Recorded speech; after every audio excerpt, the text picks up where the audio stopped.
Hi,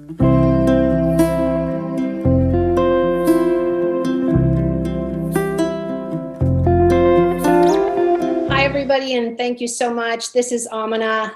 I'm known as, of course, the pet psychic and a public speaker. And I'm thrilled today to get a chance to talk to the whole CCL family. All of us being online is so, so nice. Nobody had to get up early. Nobody had to get dressed. Simon and I did. And I want to talk about living while dying. And Simon, you're the first person I want to start with. One of the reasons is because you're the youngest of all of us. Right. And we're going to have about 4 of us talking about this today.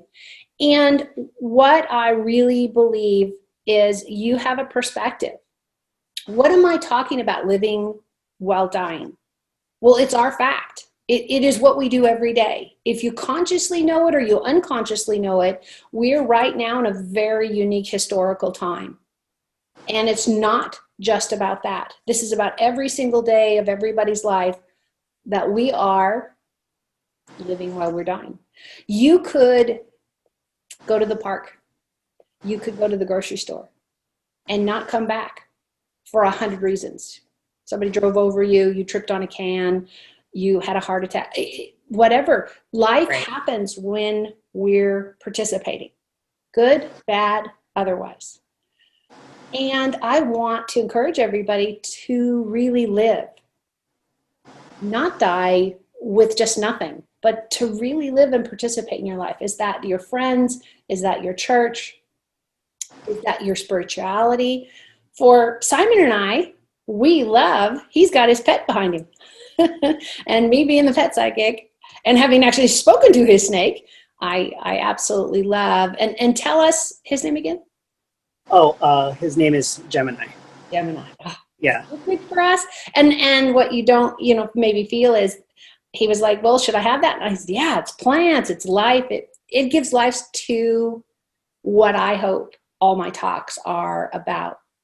Simon, I asked you specifically to join in this conversation because you are very great at thought and articulateness, and have had the pleasure of having many, and a social accidental thing we went to, social justice or something where we had to fight in groups, and it was very uncomfortable because it wasn't our go-to place. But the learning was amazing. The learning was amazing of learning to be on the attacked and not attacked. So this is another chance that I really love working with you because you're the youngest of this group. I've got 4 or 5 people that I'm going to be doing this with, and you're the youngest. I am. And what I really love is your thought process on, if I say to you, live while you're dying, I want your first, well, it's not your first, I told it to you yesterday, your reaction to what do you think that feels like? What does that mean to you?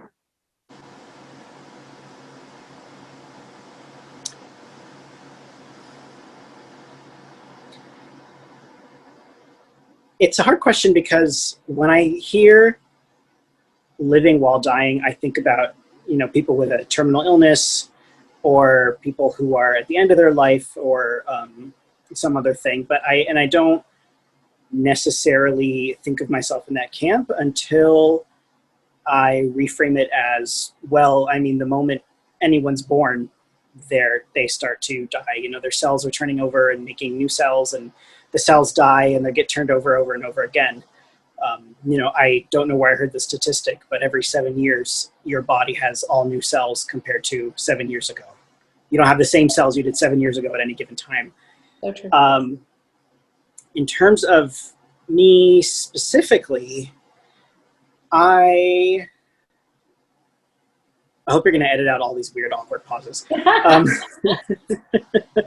Just depends on how my editing skills go. Okay. I am someone who has lived in fear a lot. When I was born, I was born a month early, which is not terrible, But it was early enough that I had jaundice. And if you Mm, don't know what jaundice is, I do.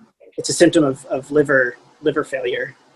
And so my very first memories of life were very medicalized, and um, there was a lot of, I don't remember any of this consciously, but you know, there's a bodily memory. There's actually a book about how your body stores trauma. It's called The Body Keeps the Score. Wow. And that is something that I think kind of mapped out a lot of my life. Um, I've always had some kind of anxiety.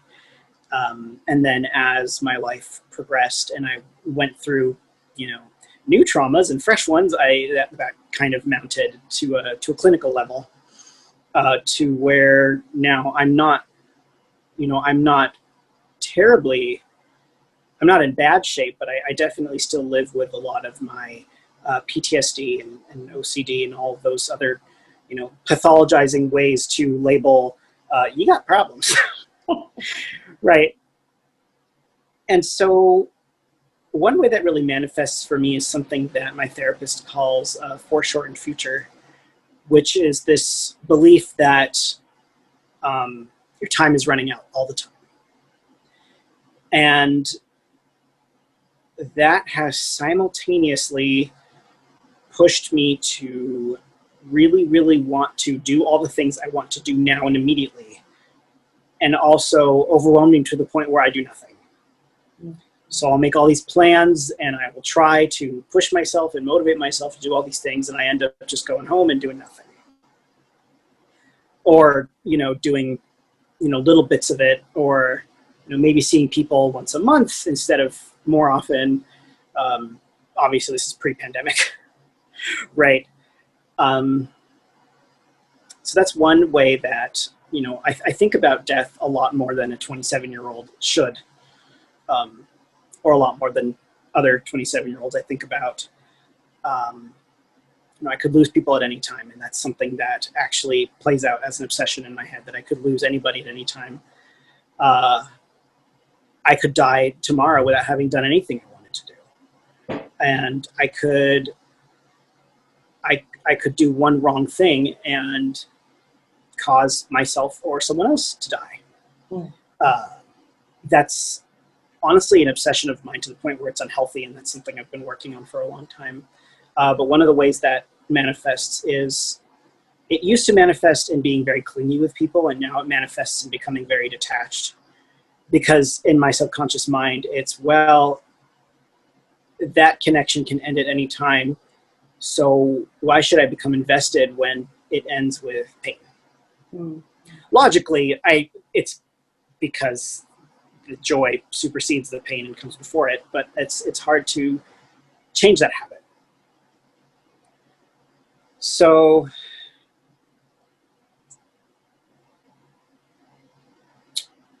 I had a conclusion. I'd love for you to expand on, because you said so many powerful things. Can I claim I wrote your script? Because that was perfect.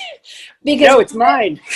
exactly why I love that not only from the Center of Creative Living do we all get to speak from the heart and get accepted for really speaking truth and from the heart. And I really feel like we get that in this platform. And I hope other people do too in other places.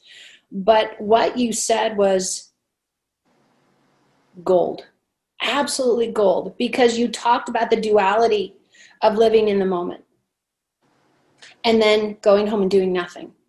Because that's humanity. We go, oh, we're going to get that big job and we're going to graduate from college and we're going to make all that money and we're going to marry and have 5 kids, or whatever the norm in your family, your upbringing is. You know, you're supposed to be a pro athlete, or you're supposed to be the famous dancer, singer. I don't care what it is. Whatever your perception is, this is success. And then you're so overwhelmed that you do nothing, or you do too much and you kill yourself because you did it all, and then you're good at nothing because you can't multiply. You hit it on the head that we all have a duality. So do we live every day and show up? That's the plan. That's the hope. Do we accomplish it? That's the plan. That's the hope. But we're human. I'm going to just go with that excuse. We're human, and I want to encourage you, Simon, to own your humanity and say, I have good days and bad days. Some days I'm gonna mow the lawn every 6 weeks. And then 6 weeks it probably won't get done. You know what I mean? I'm gonna get the tasks done that matter, and sometimes I'm not. And as long as no one died, was murdered, or starved, and you're not doing that. Let me give you an example of what I know about you, and that is that beautiful snake behind you. And he's actually not just mine. He's mine and Casey's too. Okay, we'll share. We are co-parents of this slithery baby. And some people think, well, it's a cold reptile, but it has the right to a good life, good food, care, and a clean cage, because you took on that responsibility when you took this child. And this is how we look at this life, because all lives do matter, and this one is part of that. So you're going to get lazy, but you're never going to get lazy to the point where he starves, or there's so many feces in there that it doesn't. So we do show up. Yeah. And what we're talking about is how you show up in your life gets to change every day, because we change every day. Literally, if you decide to go walk down the street, and if you're like me and you go, ooh, puppy, and I do a lot, and I don't have to turn around anymore. I just go, ooh, hi, puppy, and the puppy goes, oh, person talking to me. And I can move past that. It's okay. What I encourage you to do, especially at 27, if I could talk to my own 27-year-old self again, is be gentle. Love yourself enough to say, yeah, I took the day off. If you took 10 days off, maybe we need to reevaluate.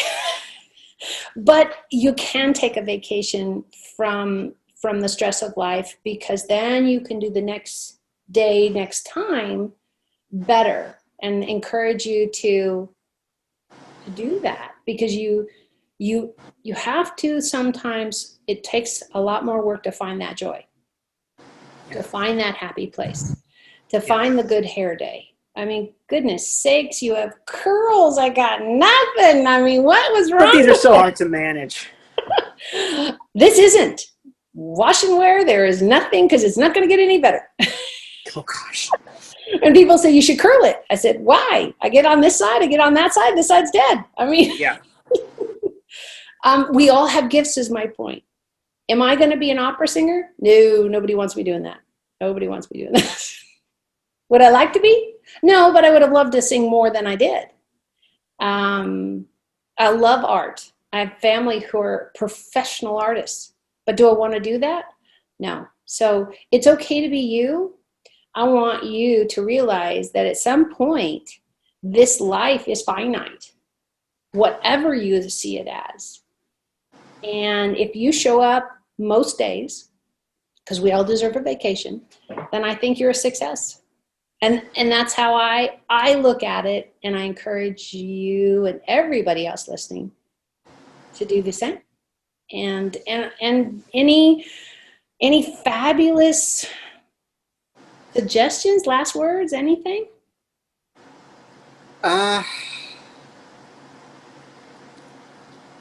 If you heard the title again, and anything that encompasses for you, that says, if you were going to die tomorrow, what would you want to have done? What would be that I really would like to get this done? If we had to quantify it that way, which I don't really think is absolutely necessary, but You're so young, you have 20, 30 years, God willing, to do that, or 50. If I knew I was going to die tomorrow and there was one thing I would want to have made one meaningful stride toward social justice. That's amazing. And whether it was just me by myself or contributing to a group effort, I'd want to have done something. and if it is the plan, you have the time. Everybody does. I don't care if you're 78 or 18. If it's meant to be, we have the time. And it's something, now that you put it out there, we can put it on the Simon to-do list. For me, it's a come and hug the snake. I have not yet got to hug the snake.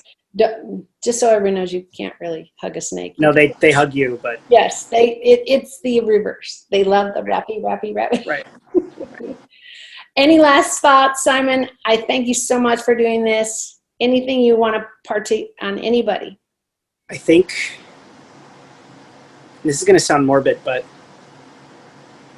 when you encounter someone who is having suicidal ideation and wants to end their life,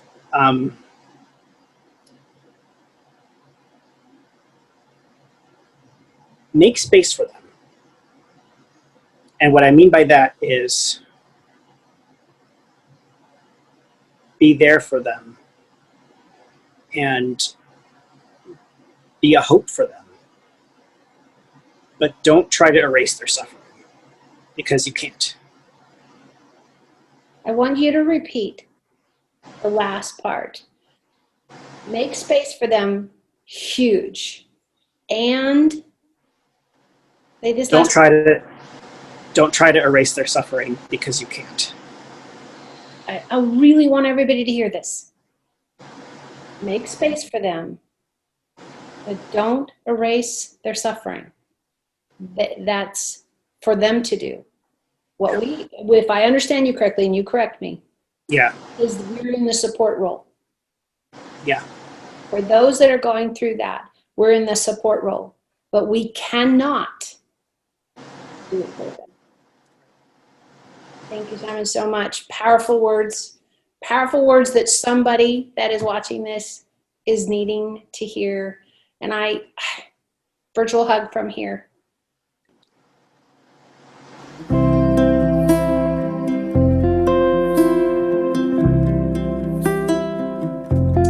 Welcome, Janet, so much. Thank you so much for joining us here for a Sunday service with the Center for Creative Living. And you are our second in line. I had, what was that wonderful boy's name?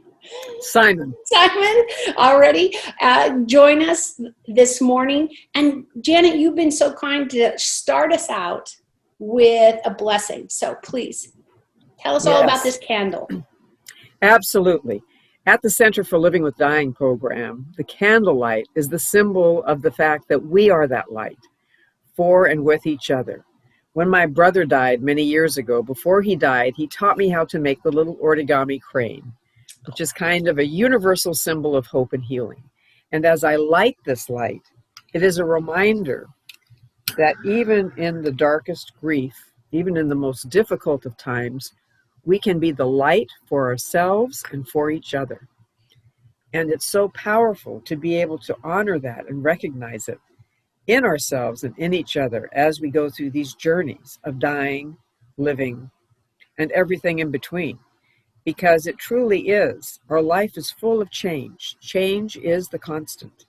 Change is what is always going to be happening to us and with us and for us. And so let us bring the light to it so that we can gain as much meaning and power as possible. That's amazing. And I want to let you guys all know, Jen and I just logged on to do this clip together, and she brought up the candle, and I'm like, oh, we're on the same heavenly path and where we want this. And of course, I let them know ahead of time, this is the dream. And anybody who watches my lectures and my work, it's all spiritual, it's all heart. I have some very educated people in my life. Let's put it that way. And it's a book learning. It's got to be and I'm like, no, it doesn't feel like that. And they're like, what?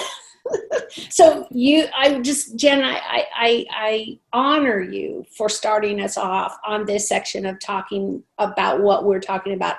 And again, if you've forgotten in the last 5 minutes of watching this, this is living while dying. And neither is a negative. Neither is all positive. All of it is learning and loving and accepting whatever that is, whatever your path is to be. And there's so many times we don't know. Absolutely. And I want you to find the joy in the discovery of, I don't know. People ask me all the time, well, why do you do that? I don't know. And then it works out and they go, okay. That works for us. Now, Janet, specifically, I want to make sure everybody understands the gifts you're bringing, your talent. Why did I ask you? CCL is full of so many talented, educated, fascinating lives and job people. With our topic today and your age range, you're going to see we're all at different ages. So Simon was our youngest. And technically, I would be the next, and then we're going to have you, and then we have one more coming with Paddy, and that one's on our end. So your job, I would like you to explain what you do for a living and why I picked you. You understand crystal clear. I only had to say it once, and very simply, and say you live with encouraging people to live, capital L-I-V-E bolded, while they're dying. Please explain. Absolutely. And this is what it's about, Aminah. It's about being in the present moment. Yes. As fully and as lovingly as we can with ourselves and with each other, with every life change. So if you think of physical dying, for example, right, there are a series of dyings that happen before our actual physical death if we're dealing with a life-threatening illness. If we die suddenly, the people around us are dealing with what? Their grief journey, right, which is a form of dying into the old way, and reaching to what meaning, what love can we keep from this? What is so powerful about living with dying is that when we have the courage to do it, we can claim the stream and the thread of love that flows through it, if we allow ourselves to deal with the pain and the incredible hardness of loss. Loss sucks. It's not easy for us as human beings.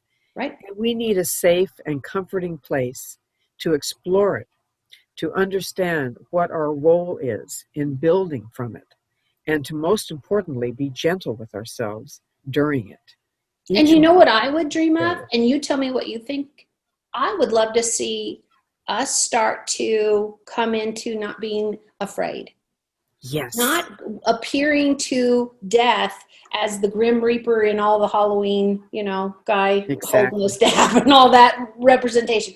And I know I'm a little tainted because even as a small child, that has just been my, oh, hi, how are you? Let's talk, and all that kind of stuff. I'm sure there's many people like Dottie and other people who see death on a regular basis. It's just like saying, well, what's it like to be, I don't know, walking on the earth? I don't know. I've always done it. So I would like to bring everybody with our conversation, especially with you, and say, you're empowering what you do for a job and your passion of who you are. You empower people to say just what you said, to accept what you can and understand dying isn't the end. And that's what this talk's all about. It's not the beginning, it's not the end, it's not the middle. It's whatever we want to make it. Absolutely. And make it the hallelujah, I hope it is. Yes. And that hallelujah moment can happen right now when we open up our hearts to the full expression of all of our feelings and thoughts about it. Exactly. When we break the conspiracy of silence and we say, we welcome you. We hold this safe place for you while you examine and take a look at all that's going on.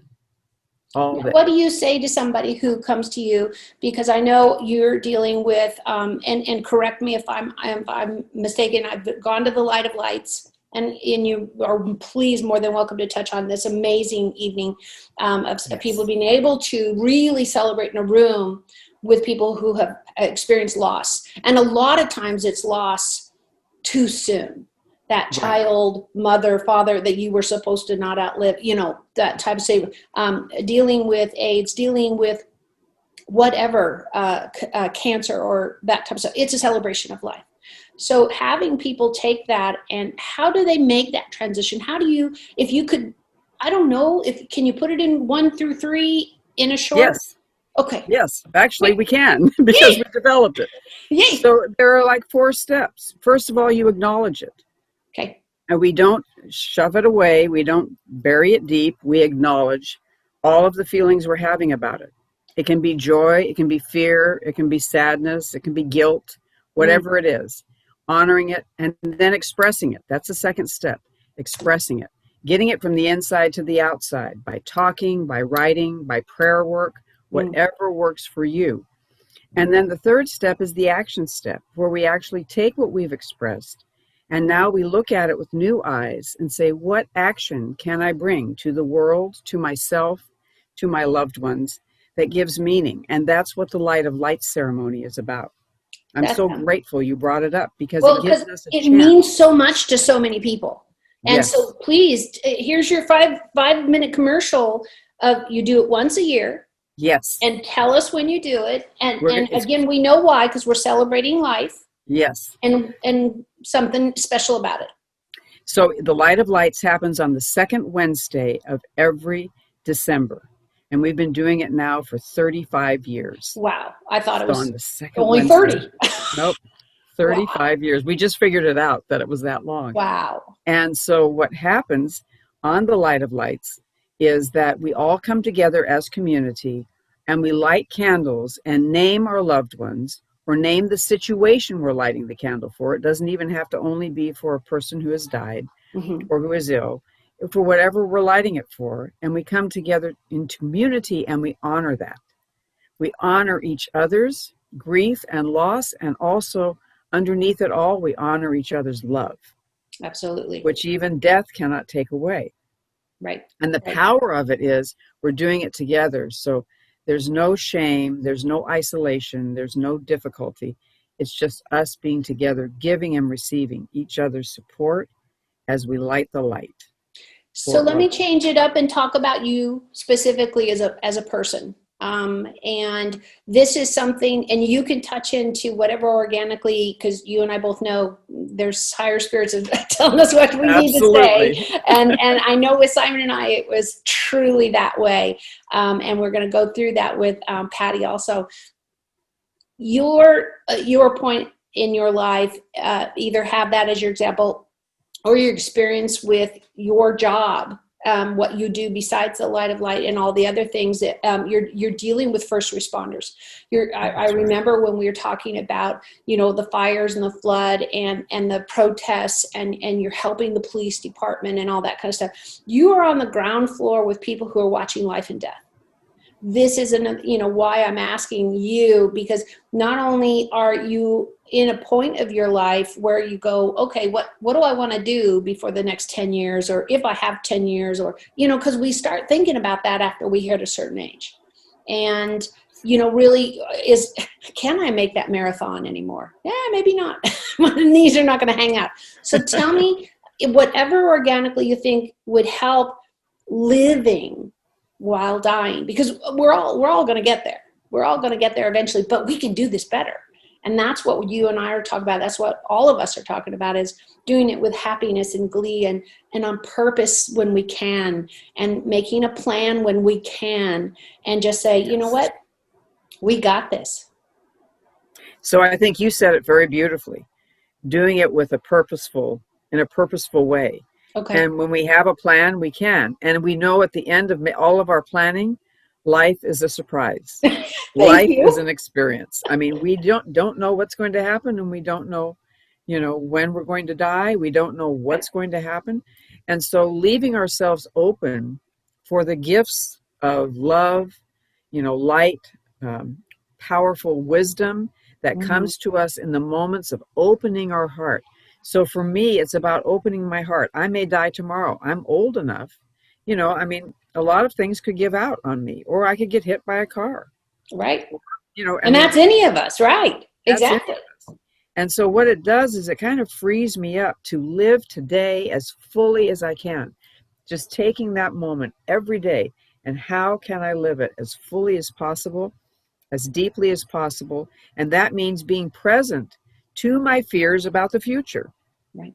to my fears about how am I going to live my life. If when I leave the Center for Living with Dying, how is that going to play out? How am I going to do my service to humanity? That all comes into play.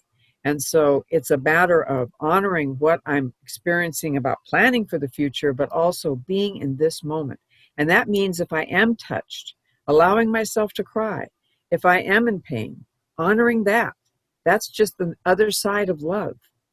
You know, Wow. pain is the price we pay for love. And I'm not going to give it up. That's I'm willing to feel the pain because of the love. That's And amazing. yeah.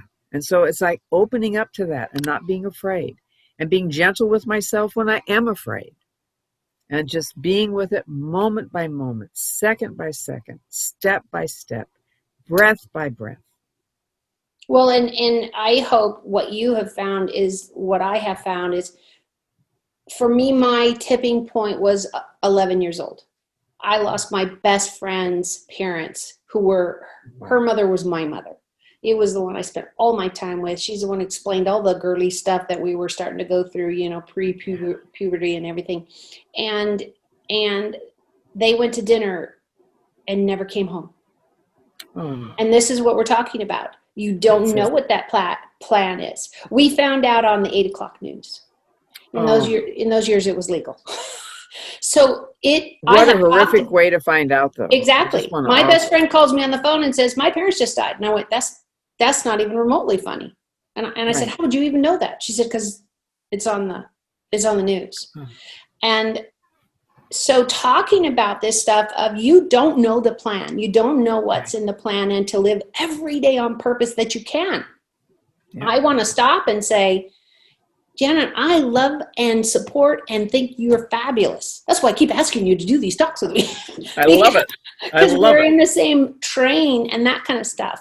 And when you don't get that chance, and they're no longer on the plane you're on, and I don't care if your friendships take a hiatus and you're not on that plane, or you're on a different planet, or you went to Hawaii. It doesn't matter. We all have different planes here. Take the time and tell somebody. And I learned in that moment, and 500 funerals later of my dad's relatives, and they all said, he was such a great man. Anybody tell them that? Did you say, Janet, I think you're special. Simon, I think you're special. Corky, I think you're special. Yes. Everybody at these, did you take the moment? Because you might not get that moment, and you see that at a light of lights and that type of stuff. So is there anything that you would recommend besides, show up and plan for or not plan for, that you think is really important by staying living while you're going to die? When we named our center, the Center for Living with Dying, we never anticipated that it would be considered the living with the dying. It's all of us living with all of the dying in our life. Yeah. That was the way we framed it, because we're living with dying every day. And we may not know, but there is one thing that we can do, and that is clean up our unfinished business. If you have a hurtful or difficult situation going, not that you have to be all lovey-dovey and bring it back together, but that you take care of yourself. You clean up that unfinished business. So you take that burden off of your heart, and you say what is truthful, and you do whatever you can to do, whatever action step you can to complete that unfinished business. And it might be the unspoken I love you. I may not agree with you. I may not go on your path that you are walking, but I love you. Right. And if we can give that to and for each other, no matter what, that's what's going to bring healing to the world. Right. That's what's going to. And as we see, I disagree with some of my cousins vehemently, but I feel really proud that we have stayed in touch. We talk every day, even though we don't agree on anything politically. But there's the respect there. One of us found out the other was sick or had a bad day or whatever. Oh, I'm so sorry. There still was the humanity of Yes. saying you can matter, even if our paths are taking different ways, and I've decided to take a different religious path or political Right. path, or Right. what, it doesn't make you less valuable to live. And so I'd like you to give us any, real, anything you feel like we need to know in All this right. topic All to righty. move forward. First thing I want to say, and this is so important, we have to be gentle. Gentle with ourselves, gentle with each other. But it starts with being gentle with ourselves. In other words, not judging wherever and wherever we are, but just acknowledging that's where I am right now. And just by that acknowledgement and that permission to be where you are gives you permission then to take a look at what's hitting me the hardest right now, so that I can start, we call it grief triage, because you're starting to triage. And now that we're living in 360 grief, with COVID-19 and all of the social unrest and Yeah, a few racial fires, violence, earthquakes, floods natural are coming. disasters, exactly. Yeah. We're in the thick of it. We're in the midst of Yeah. it. And so if I can identify what's hitting me the hardest right now, Mm-hmm. and what is it that I need right now to help me get through it, and just take it moment by moment, but starting to be gentle. Like I was, woke up a little bit crabby this morning. It's okay. I'm not feeling up. I'm tired or whatever. Instead of saying, come on, Janet, you just have to get it up and do it, I'll say to myself, okay, you're feeling tired today. How can we be more gentle? So moment by moment, if we practice that gentleness, Right. what happens is that it radiates out, and it allows other people to give gentleness to us, and allows us to give that to them in that wider circle. And we put out what we get back. Yes. We really do. And Yeah. and I know I have grown tremendously from this community,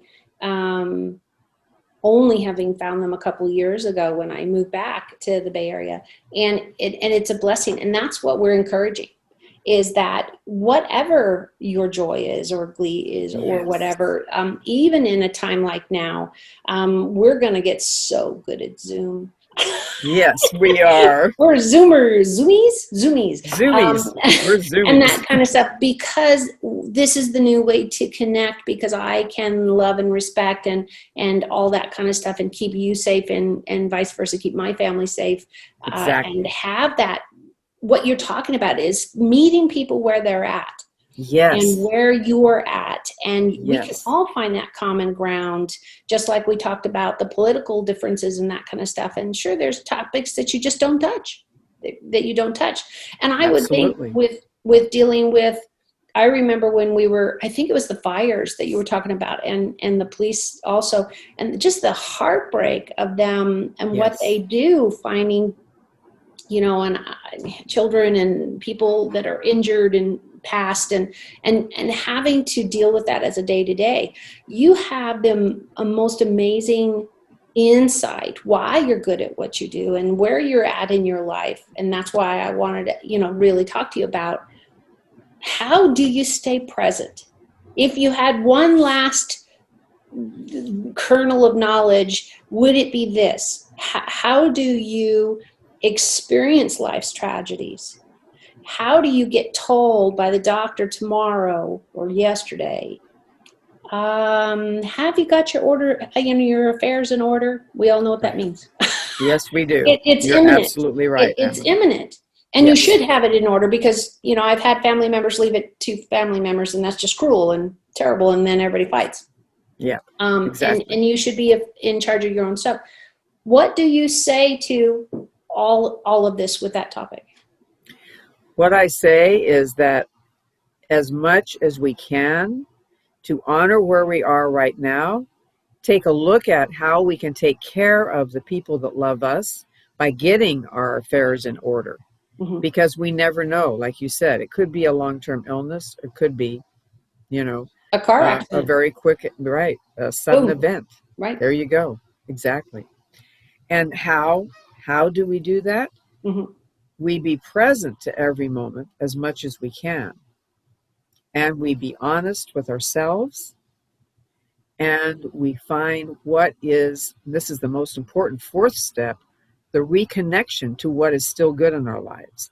So we've gone through fires, floods, pandemics, all kinds of things. What is still good? What is still sweet? What can we still claim? What is the fruit of that wonderfulness that we can still bite into, that we can still say, this is a part of my life? Because as long as we're alive, there's nature. There are people doing amazingly courageous things.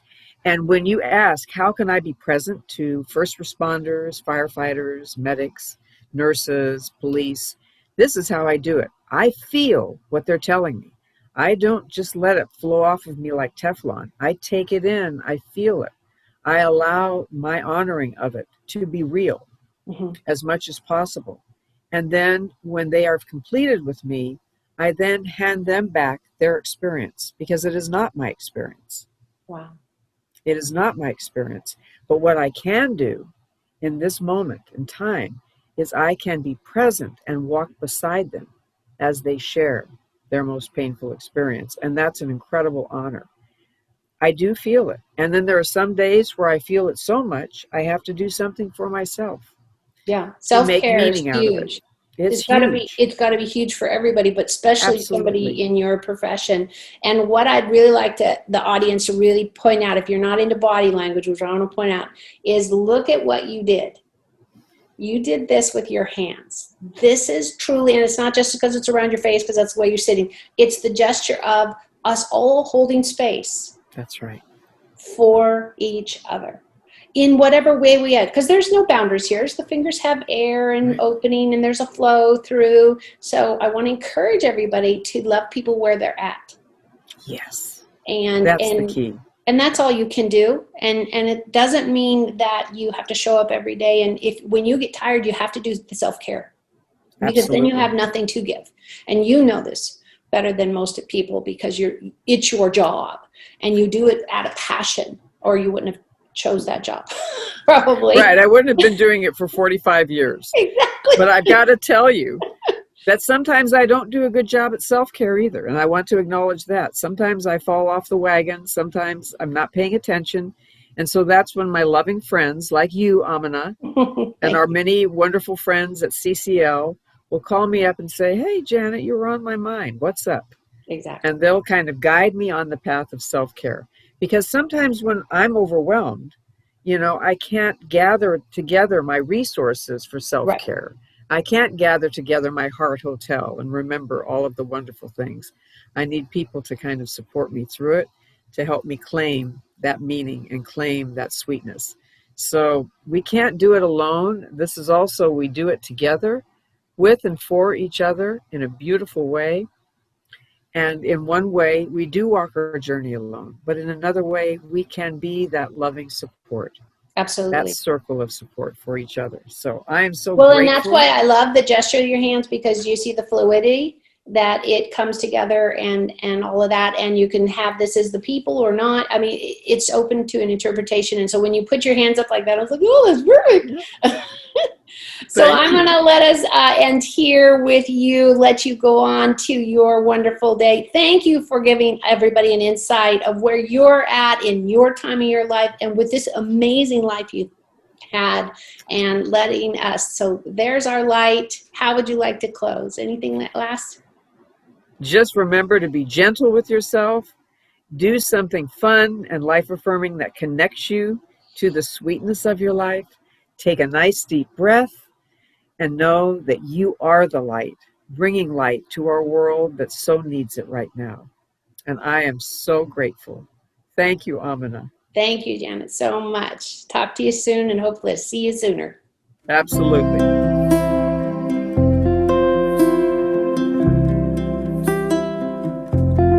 So, Paddy, we're talking about living while dying. You are not only the last interview I'm going to do for this series, but I want to talk about where you are at in life. So we started out with a very young man with Simon and where he was, and does he think about it at 27? Is that even part of what he thinks about? And being a part of our kind of spiritual family. Yeah, probably. and he did. And you can watch that clip. Then we went to Jan and talked about not only is she at a point in her life that it's relevant, in her age range or whatever you want to say, but it's her job to think about that. We talked about Light of Lights and that event that she puts on and just celebrating people's life wherever they're at, where and when they're at. Paddy, what I want to talk about with you is, for all intents and purposes, people would say you're at the end of your life. Well, that's kind of in God's hands. And some days you and I both know we want it. Could it come sooner? Yeah, could it be tomorrow or today? Or because we have bad days, and you and I get to bond over, okay, how are you feeling today? It's like, oh, I'm only 10 pills in. I'm only 7 pills in, and that kind of stuff. So, like for me, everybody knows I wear handguards full time, and it's just nice to kind of breathe for a minute without the handguards. So tell me, when I told you about this, when I asked you to do this, what did you think? What was your first reaction to living, thriving and living while dying? What does it bring to mind for you, particularly in this part of your life? I know that I'm dying. I also have a serious infection that's going to make that a little faster. Mm-hmm. So it's not just dying. It's a little closer than most people's. Okay. Most people's. We get to talk any way we want. Yeah.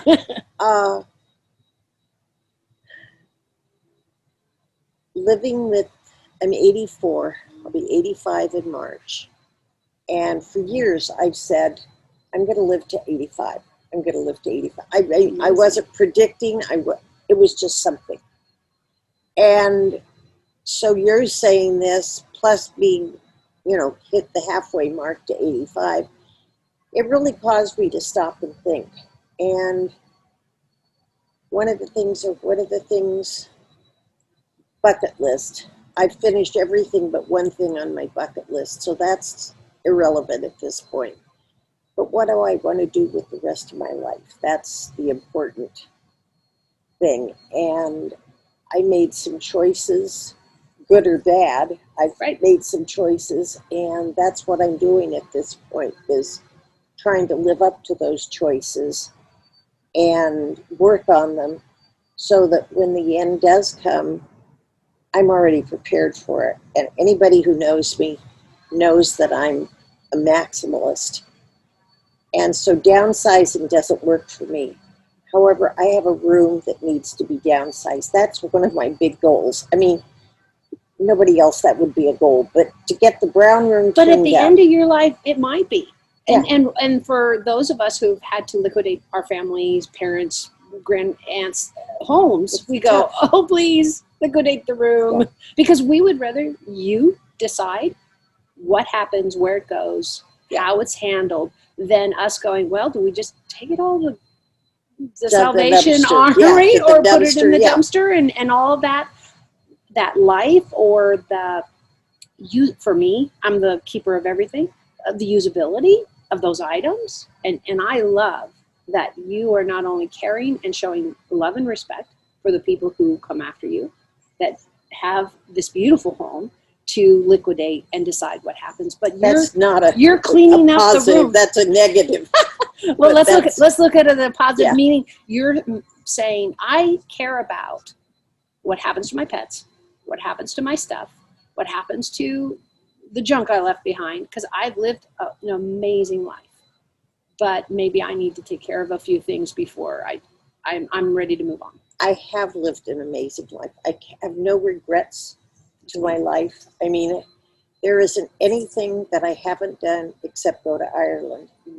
And that's not that big a thing. It was just like, I'm Irish, so I should go to Ireland. Okay. I mean, and that's where my family came from, etc. But I have no regrets there. One of the biggest regrets is I keep asking people, if you see something in my house that you want, tell me and we put your name on it. And I don't have names on enough stuff yet. So I'm planning a big Name rush. celebration of life while I'm still alive. And I'm Absolutely. celebrating a lifetime. And my memories are in many of my things in the house. Right.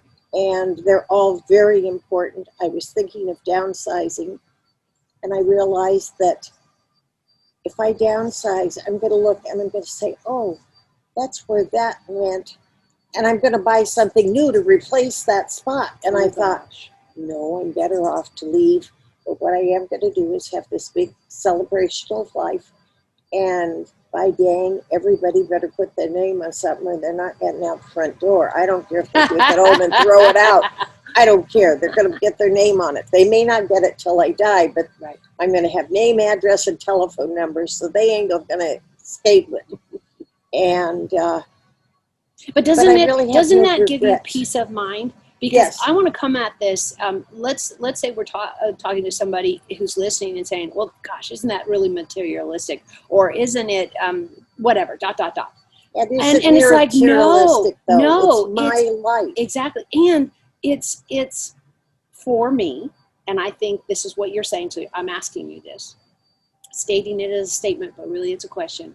For me, if you would come up and say, this is great, and would you like to take it? Let's say it was in a pot, or something, and it's an object. And if it really resonated with our relationship and our friendship or something, and I'm like, I find that so beautiful, and I would feel so honored to have that in my life. And you're knowing that something you loved is going to someone you love. Yeah. And that's they're the going important to part to me. So I want people to walk away saying it's bigger than how much money did you leave or how expensive was that piece of china. It's not about the dollar amount. It's not about what it's worth on the market. It's about What it meant to me. Yeah, where is it in the soul of the person who gave it and the person who receives it? And that's extremely important to me.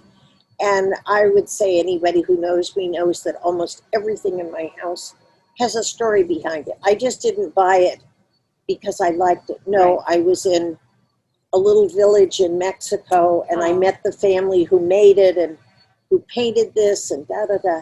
So it's more than just an object, and it's more than the material value. I couldn't tell you how much I paid for something, but I could tell you the family that made it, the house they lived in, their children, and how they spent their lives, almost to everything in my house.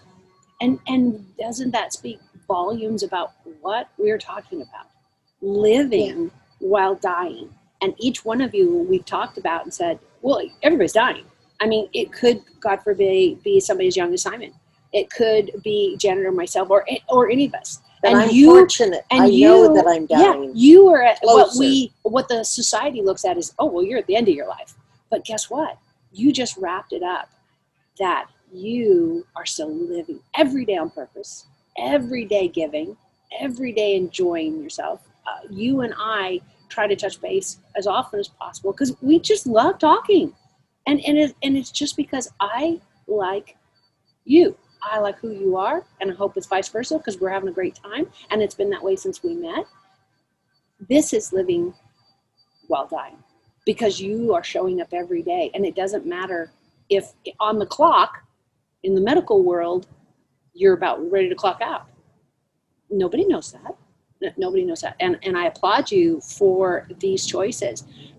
Anything else you find that at this point in your life you wish you knew at all the rest of our points in our lives? Anybody from Simon's age up, talk about just our group because we're talking about this all together, that you wish we all knew that you would do differently or better, or just, hey, I did this. It's made a big difference today. That I would do differently.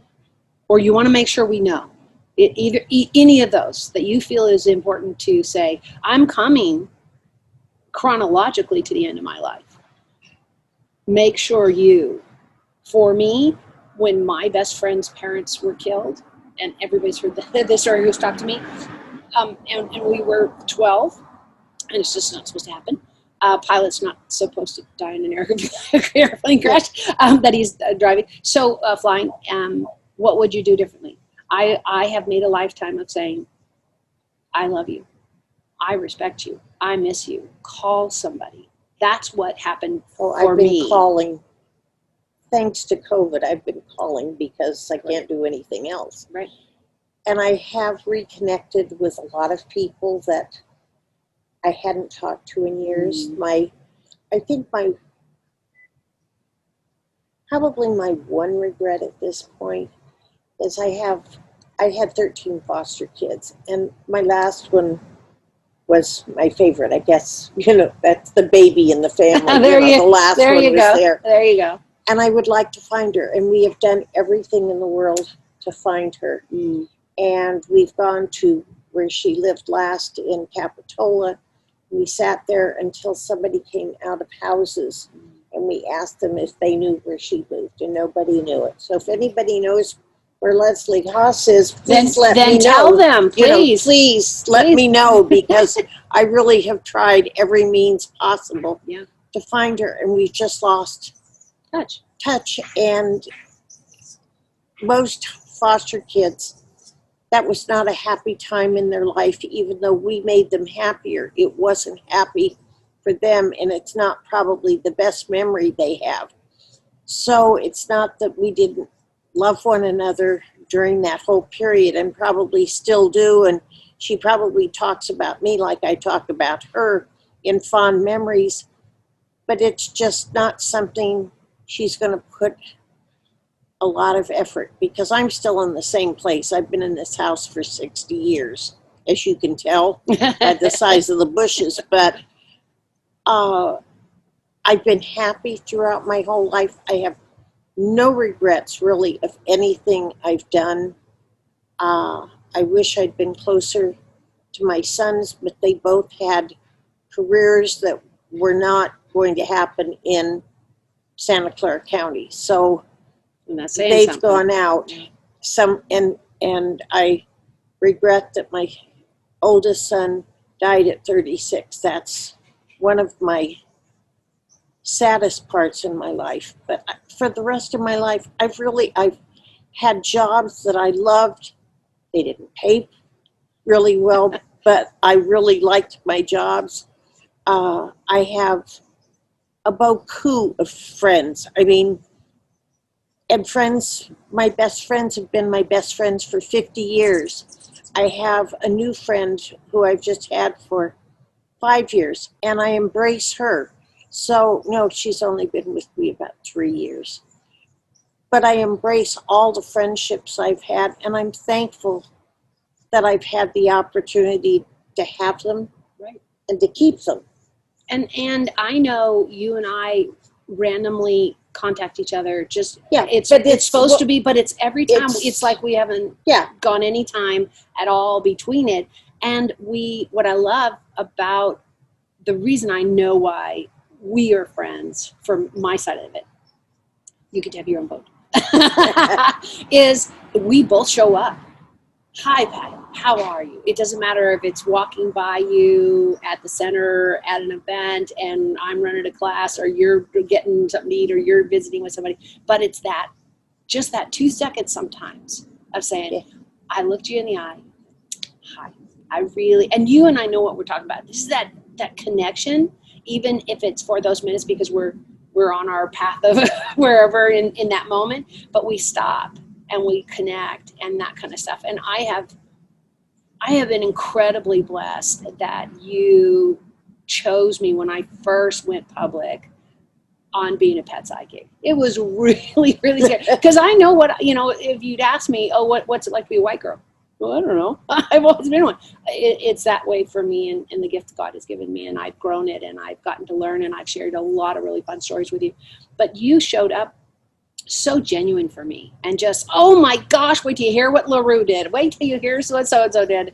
And you honored me by just knowing that I had this, that I could do this. And having somebody older, more experienced, that was so bubbly and everything, I want to thank you.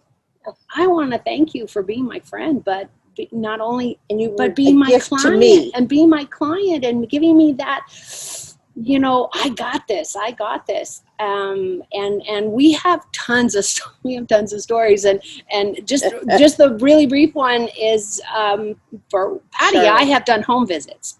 It's easier for her a lot of times. And what's Kitty's name? Charlotte. Charlotte. So Patty calls me the day before. Hey, I really need you to come over. It's really important. And I'm going to cut this down really short. And so all night long, because it's not the first time I'd read for her, this cat followed me around my house. All 5 stories. 5 stories. And may I tell them what it said? Because that's kind of the pivotal point. It's the best story the pivotal ever. point. And it's applicable to this moment. Charlotte, right? Got Charlotte. Charlotte said, we're dying. And really happy. We're dying. Like little prince cat all around. And I'm thinking, are you kidding me? I need to go to a home visit to tell my friend and my client that we're dying? And I was like, this is above my pay grade. this isn't God's work. It was a really hard night, and I told my daughter, what am I supposed to do with that piece of information? So came to the home visit, all that kind of stuff. We're sitting on the bed, and Kitty's got all kinds of issues, and I'm going to skirt through that. And so first thing Patty asked me, I think, you tell me if I'm remembering this correctly, is, well, we have this question. I've been really sick and not sure what to do because I don't have a place for Kitty. And I said, I have an answer. We're dying.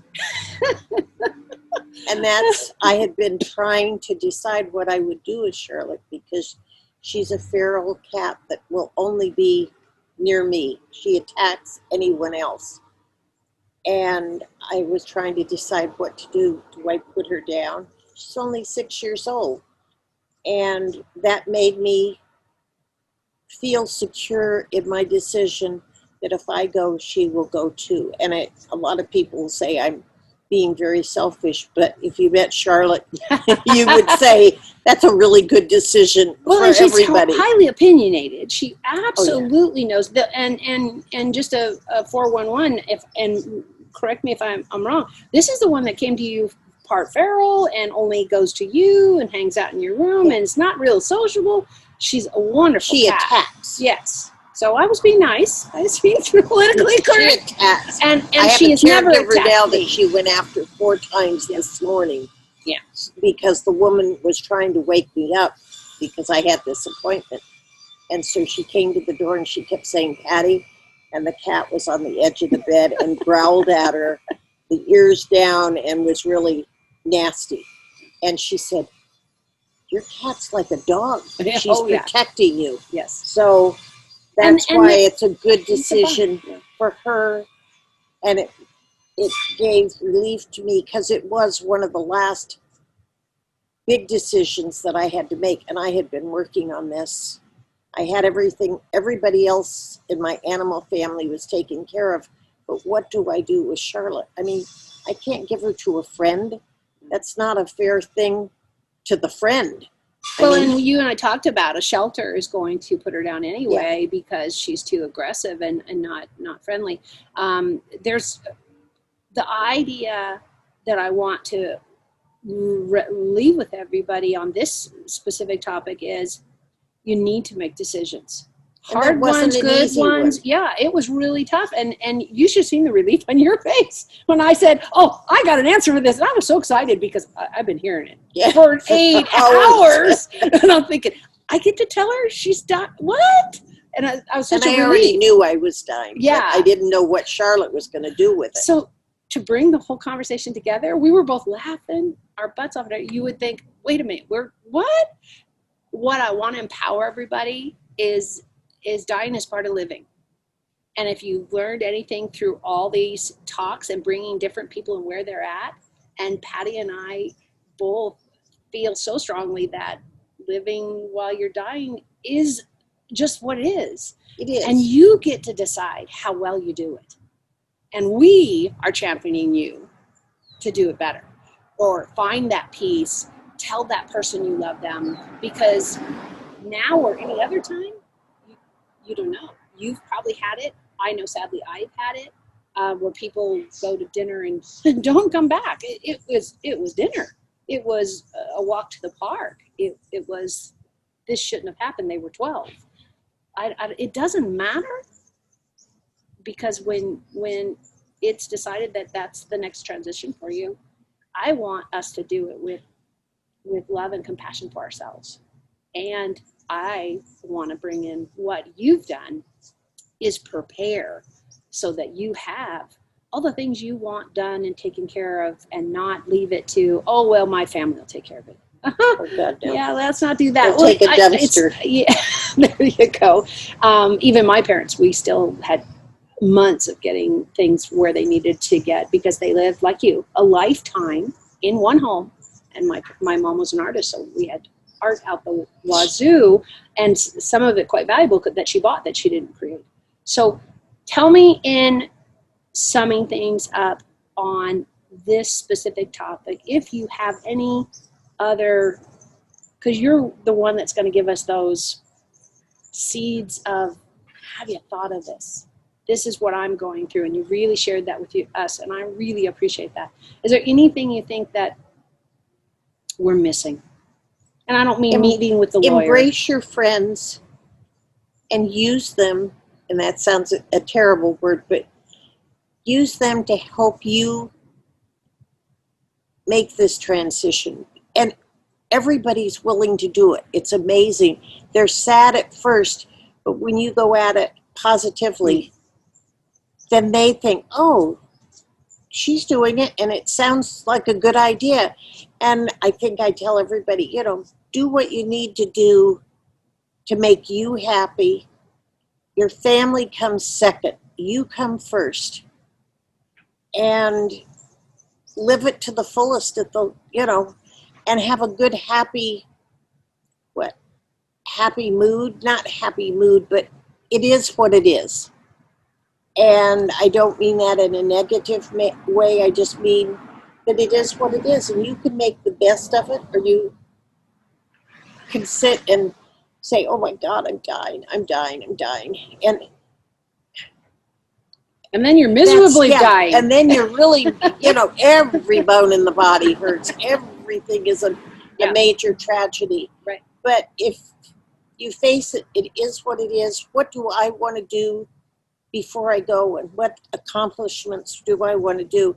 And so I'm driven all the time, which really kind of makes my family upset. But I'm driven because I have a deadline. I don't know if it's tomorrow or 6 months from now. It could be even longer. Right.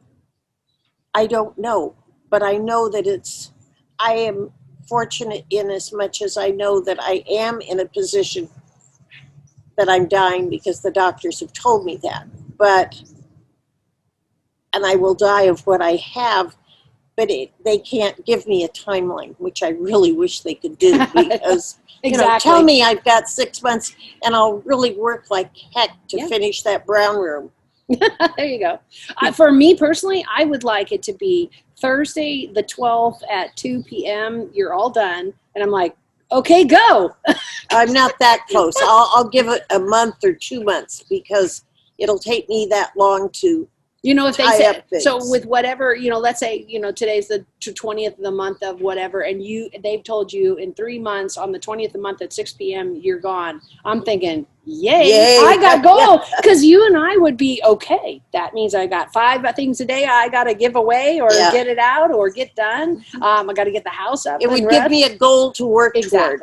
Exactly. Not a negative goal, a positive goal. I've got only this amount of time to do it in. Get the heck moving and get it done. And then sit and read a book the last 3 days and enjoy. Exactly. And it's important to do this for yourself, not for your family, not for anyone else but yourself. Because every day we are here. You and I might have this moment in every phone call I can fit in, and all our fabulous stories, and our CCL family, as much as we see that and go there. Whatever you're doing is great, but we will die alone. We will be in this body by ourselves, regardless how many angels or people are supporting you. I want to encourage everybody, with everything you've heard in this talk, is to just go out with a bang, whatever that means. My angels for me, will it's be sitting so around glad in the when I transition. It's like, oh my God, now we can rest. She's done it finally, and she's, happy with it. And because I've really been working my angels overtime, I have to say that, and talking to them constantly. And don't be embarrassed to talk to your angels. That's another part. Yeah, and I mean, yeah, and I don't do it a lot in public to people I don't know very well, Right. but to my friends, they know Right. that I'm, very, very strong on my angels. I even say a prayer over my cat to my angels every morning.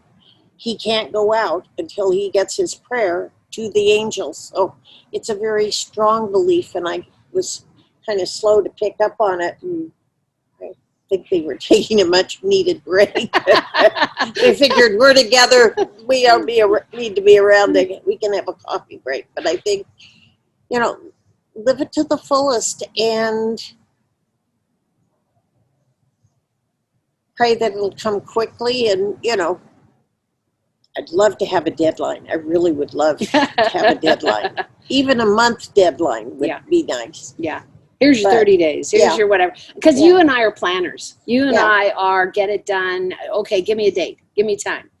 That's not really how spirituality works. And from it what puts I a lot understand. more pressure on me not to have a deadline date, because it's really easy at this point in my life. At 84, it's easy to, I'll do it tomorrow. Even at 84? Yes, unfortunately. Really?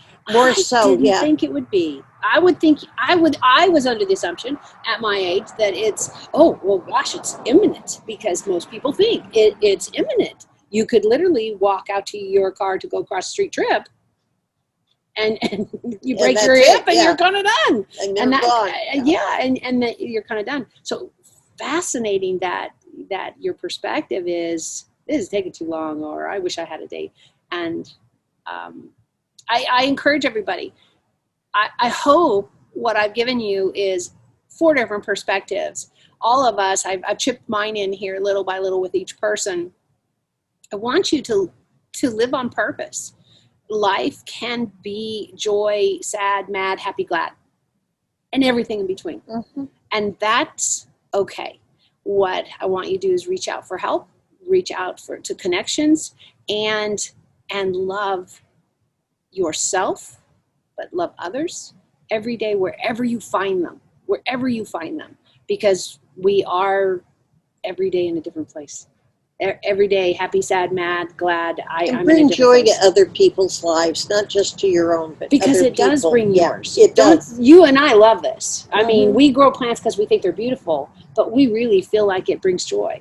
What's the one thing I told Paddy is, okay, because of her condition, I need to bring all the digital camera and everything to you to be able to include you in the film. And I said, my dream, if we can arrange it, distance and safe wise, is to be in your garden under this amazing tree with these amazing plants, because for you and I, it's all the life. This is life. This is breathing life, regardless of where we're at. And how cloudy, thank you, Lord, for making it, because it made great filter. I didn't have to get a camera light filter or anything. But any last words? And to me, well, this may not be an important last word, but it's important to me. I walked out and I have a plant that a young man planted for me 25 years ago. His name was Norberto. So the plant's name is Norberto. And I came out this morning and he had 9 blooms. And to me, I walked out, oh my God, Norberto, that's beautiful. And I was so happy that it was here for the day that we're going to film, whether it's in the film or not. I wanted to be prepared in case he was needed. Yeah. And so it made me happy. And so take happiness. I mean, that's a little stupid thing, but it really gave joy to my heart that he was blooming and that he took care of himself and is still continuing to take care of himself. So enjoy what you have and don't bemoan, oh my God, I'm dying. Right. It should be what's next. Positive. Yeah, what's next? That's a positive, not a negative. Good for you. Embrace it as a positive. Okay, I'm dying. So what do I need to do? And really, I could not think of anything except clean the brown room to do before I died. And I also had the opportunity. My son died at 36, and he planned for his death because he knew it was coming. And so he's been a tremendous asset to me going through this, and to see how he dealt with it. Because at 36, you should not be facing death. Exactly. And he embraced it beautifully, a little over choreographed, but that's okay. He was an artist, so that's acceptable. But it really helps to be positive. That's the only thing I can think of, is to be positive and embrace that you're dying. I mean, it's the just end the of next, life. it's the next chapter. It's Yeah. the next chapter. We don't know what's next. Yeah. And I don't know what's next, but boy, I'm going to go out breathing up a storm because I've done all the things I wanted to do. I have no regrets there. And I thank everyone who's in my life who's helped me get there. It's been really important to me to have all the people that I've had in my life. Yeah. That's all. And we do it as a group. Regardless if you feel alone, please reach out to somebody. If you're going through anything hard right now of any kind, the Center for Creative Living is a great family to do that. And we have so many amazing people, and I've only introduced you to 3 more that we have, and we have with the Sunday service, we have many other people. And you can find somebody. And somebody, absolutely, that fits your personality, fits your need, because we're all tad quirky. So we have pedestrian people too, just regular ones. I don't know about you. I don't include us in the regular people and that kind of stuff. But thank you everybody so much for joining me. And I just love the opportunity that the Center for Creative Living gives us. And I wish you all the best wherever you are living while dying. Thanks.